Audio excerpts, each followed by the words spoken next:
specializes in education. He was not there, so otherwise I'd force him to tell the story. But we had a meeting set up with the South Milwaukee School Board, and this was shortly after we got back. And we, honestly, I appreciate all the thanks that I get, but I try and keep my ego in check, so I kind of dismiss it, and kind of say, okay, move on, what's the next fight? Well, the school board came in, and they immediately kind of were like, you are no hero, I will not shake your hand. Whoa. And yeah, there was one who shook my hand, and the rest of them were kind of like, it was dirt.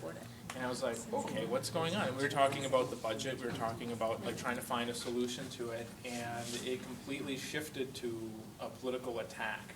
Kind of like, well, what's your solution? We have to do this. If you're in favor of the teachers, they have to take these cuts. They wouldn't do it otherwise.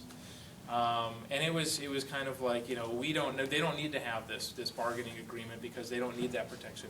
We're fair. We're fine. We're going to feed them. We're going to treat them with respect. And this went on back and forth. They said, oh, we're going to treat them with respect. And I said, well, are you going to treat them with the same respect you're treating me right now?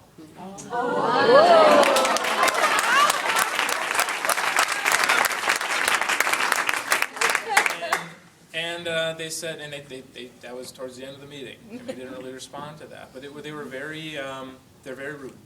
And I don't know, I can't remember all of the names associated with it. They didn't have their name tags on. But it was shocking. And your superintendent was very good. Yes. Yes, she's she one kind of us. Looked very embarrassed to be there. Yes. And I was just kind of like, what? I didn't get what was happening there.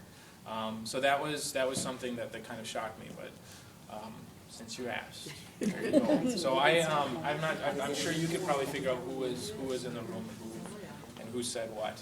But it was pretty shocking. And this was a meeting, to remind you, this was a meeting which was set up to solve budget problems, to try and find additional resources for South Milwaukee. And that topic was never touched on. Question, and I think I'm just confused about